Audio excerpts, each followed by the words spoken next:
and our District Attorney, Brooke Jenkins, and I'm Police Chief Bill Scott of the San Francisco Police Department. We're here to give you all an update on a shooting that occurred today at about 3:37 p.m. involving San Francisco 49ers player Ricky Pearsall. This afternoon, at about 3:37 p.m., Mr. Ricky Pearsall was in front of 77 Geary Street, about 20 yards from Grant Street in San Francisco.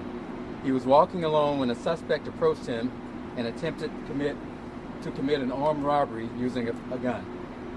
A struggle between Mr. Pearsall and the suspect ensued, and the suspect's gunfire from the suspect's gun struck both Mr. Pearsall and the subject. Both were transported to San Francisco General Hospital. San Francisco police officers assigned to the Union Square detail and Central Station responded almost immediately and arrested the subject as he tried to run away eastbound from the crime scene. The subject has been identified as a 17-year-old male who resides in Tracy, California. Thankfully, Mr. Pearsall is in stable condition. Although the subject is in custody, this still is an active investigation. This kind of violence is simply unacceptable in our city, and we will do everything in our power to work with District Attorney Brooke Jenkins to ensure that justice is served in this matter. As I close, I'd like to thank our hard-working officers who were deployed in Union Square for their immediate response and for arresting the suspect before he could run away. I'd also like to thank the officers for rendering immediate aid to both parties involved in this incident. And now, Mayor London Breed.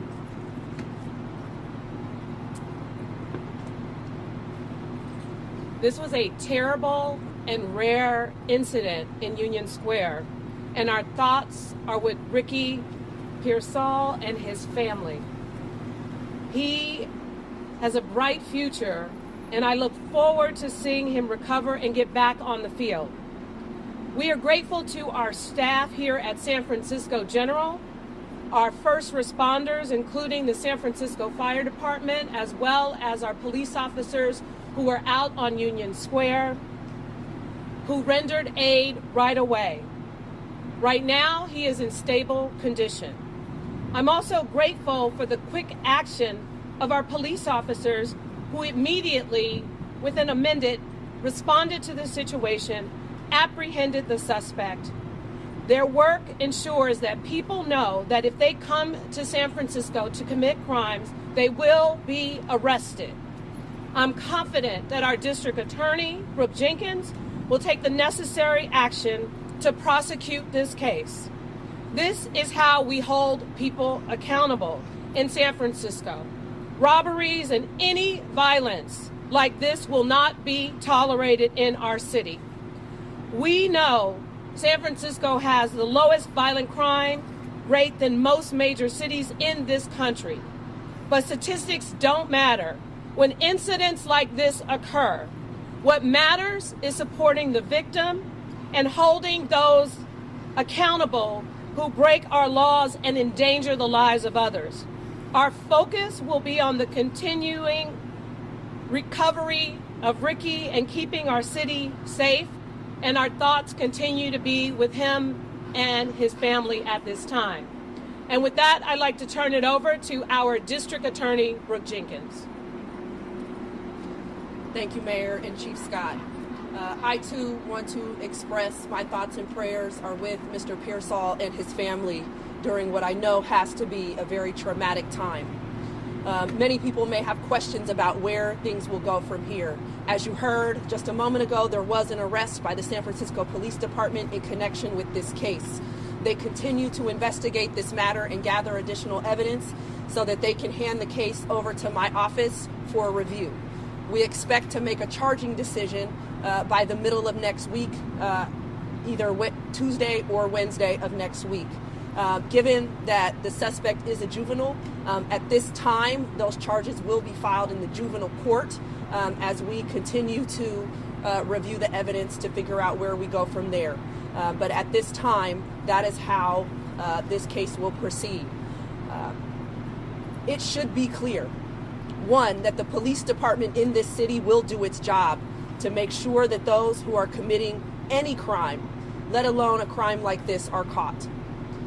And I also want to make it clear that when that happens and my office takes over, that there will be accountability for those who commit these types of acts in San Francisco. We are not a city that will be tolerant of this type of conduct.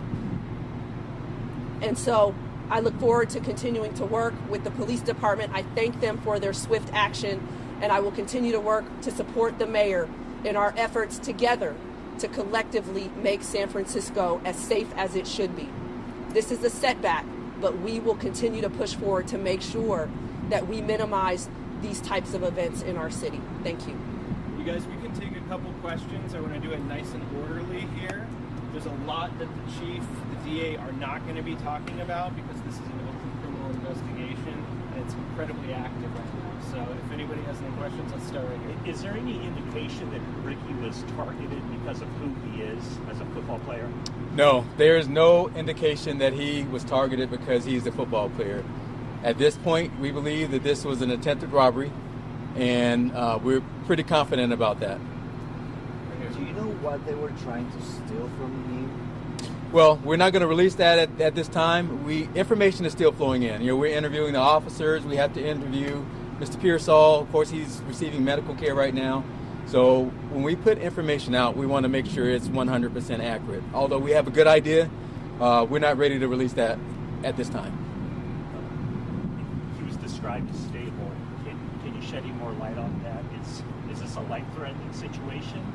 Well, that's all I can say at this point because of HIPAA rules. He is stable, and that's what we've been advised by the medical team, and that's all we can put out at this point. Yeah. Let's go. You and then Zach. Do we know for sure there's only one gun in this situation? Yes, we believe it was only one gun, and that gun has been recovered. And it was the suspects? It was a suspect.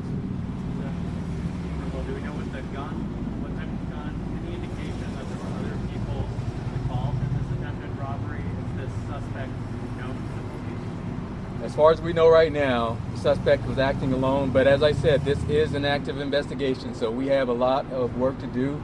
There are a lot of cameras in Union Square, so we're pulling video footage to confirm what we believe we know at this point. But again, before we put any information out, we want to make sure it's as accurate as we can be about information. But right now, we believe it was one lone person.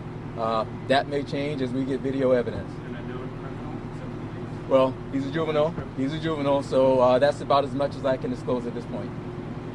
Can you tell us the condition of the suspect and also how was he shot? Was it during the battle with the football player? He is stable as well, and it was during the struggle. And that's about as much as I can say right now. Again, we do have additional details, but we are not ready to put them out at this time. We still have some investigation to do, and we need to confirm some things. Can you confirm how many times he was shot? Not at this time. Were they both struck by the same bullet, or were multiple shots fired? More than one shot was fired, but again, we need to confirm exactly how, and there's a lot of evidence that we have collected, and there will probably be additional evidence. So we will, as information is available, when the district attorney, because once she gets this case, we want to make sure we protect the information so her prosecution we can hold people accountable. So we're going to work with the district attorney in terms of what information can be released. Was Ricky able to provide a statement and be interviewed? Well, I can say this. He was talking, and that's a good thing. Again, he's stable, but we still need to go back and confirm some things. So there's more to do on that case. Where was he shot? Can't disclose that at this point. I know there's been a surge of police in that area. Was this for the holidays, or is this part of that surge of police in the Union Square area? We have had extra officers in Union Square for quite some time, and we will continue to do that. As a matter of fact, usually when things like this happen, people get anxiety, and we want to make sure that the public knows that we're there for them. So we will increase that deployment, and we were going to do that during the holiday season anyway, but we're going to move that up to make sure that we don't have a repeat of this type of thing. I mean, we can't have a cop at every inch of every corner in the city, but we're going to do our best to cover that area like we have been covering. And the key is not only was our Union Square detail, we also had other officers patrolling the area, so that is why that response was so quick. You guys, one more question? Do you Over have here? extra officers here at the hospital overseeing Ricky? We have officers here right now. It's an active investigation, and we want to make sure he has what he needs. But there are other officers here because there are other incidents that have happened where officers are investigating other cases. But we are here to support him as well as our other victims that are here.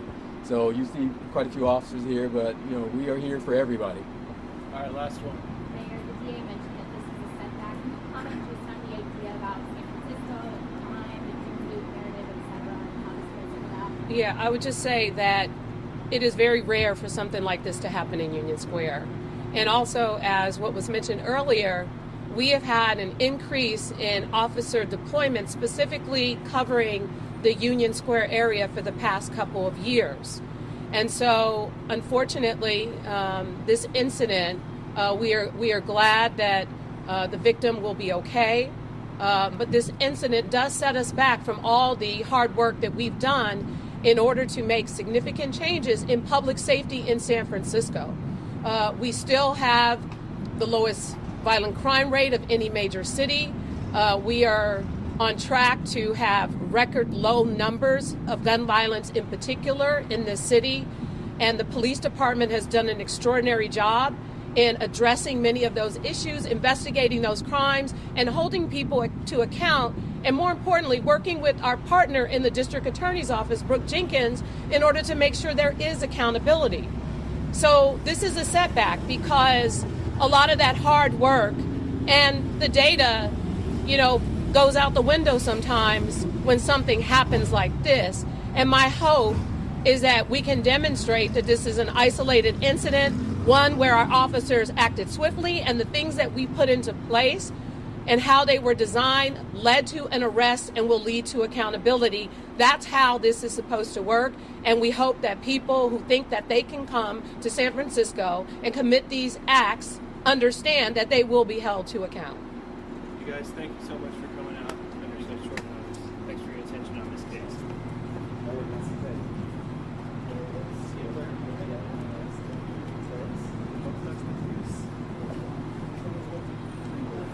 That's